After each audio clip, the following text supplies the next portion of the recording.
just have a very strange person.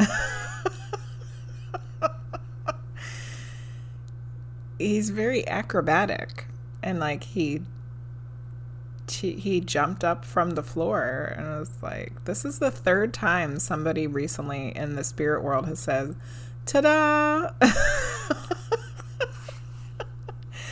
What's with all the ta-das lately?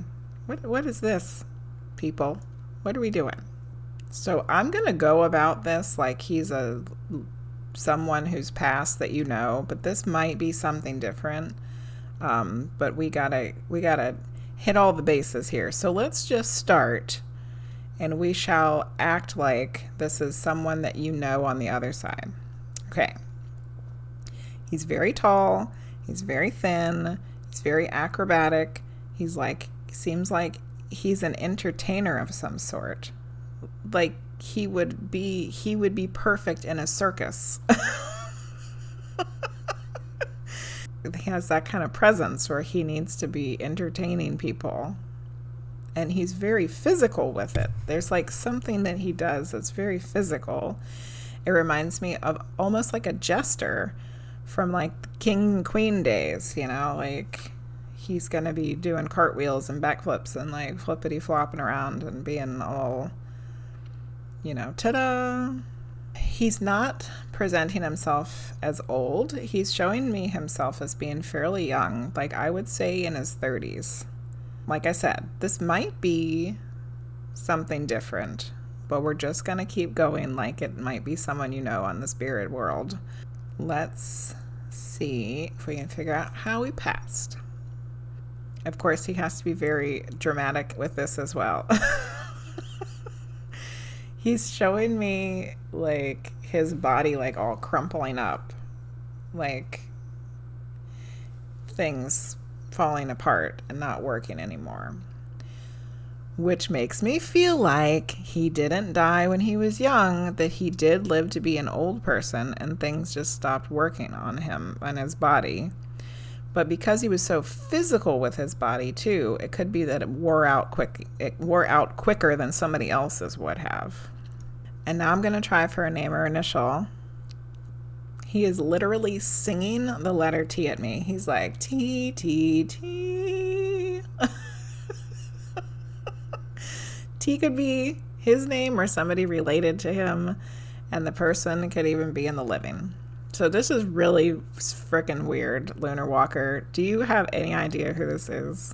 Last time you picked up on my fairy guardian, maybe it's him again. Oh, yeah. But I also have an ancestor who was an opera singer. What? Oh, Lunar Walker. Yes, you were the one with the fairy person. Okay. Medium. Reading for Lunar Walker. Guide, past life, alien-like. The pinball machine. Yes. I think it's the same person. It's the same person because he was really tall and unusual, right? And we were thinking that maybe he was Fae. To me at that time, he seemed a little alien-like, but then when you said that you work with Fae, then there was something about him that seemed like that too. That it's definitely the same person. Yes. He's so tall and thin and very strange. He's so weird, Lunar Walker. Good Lord Almighty. Okay, so he came back again. But we have a little bit more information about him now. His name started with a T, perhaps. He was singing it. I wonder if he'll give us any more information about himself, because this is the second time he's come through and he's so bizarre that I really want to see if he'll tell us any more information about himself. And then we'll get a message. Okay. This is so interesting. Now he's just saying a whole bunch of T names to mess with me.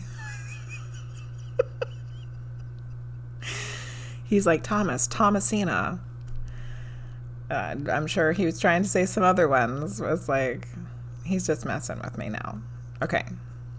Let's be serious here. Okay. So this is what he said. I asked, is there any anything else that you could tell us about yourself? And he kind of gave us like a riddle, which is very fitting, I think. He said, I come from the wood, I return to the earth, but my soul is forever. I come from the wood, I return to the earth, but my soul is forever. I got like chills. Let me write that down real quick. And then we'll get a message from him.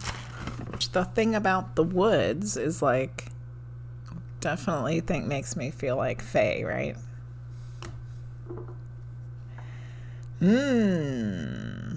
Weird. He's pulling me to my third eye because he's saying that you need to use your third eye more when it comes to intuition and knowing. He's saying that you just know things, that like that's your main clair, and that you need to be willing to realize that, understand it, and accept it, and listen to it. It's almost like there's been some instances in the past, maybe not that too far in the past, when you knew something, but you didn't listen to it, and then later you regretted that you didn't listen to yourself. Whether it was with a person or a situation or something like that. You have a strong sense of knowing, clear knowing, but it's been fogged up with doubt and questioning whether it's for real. Does that make sense? Really called me out. I know. It's me right in the feels. Don't let it get clouded up with doubt. Don't cloud it with doubt. Well, your weird Fae man is saying, stop it. Stop doubting them. Stop ignoring them. It's time to start listening to them because you got it. You got it. So use it.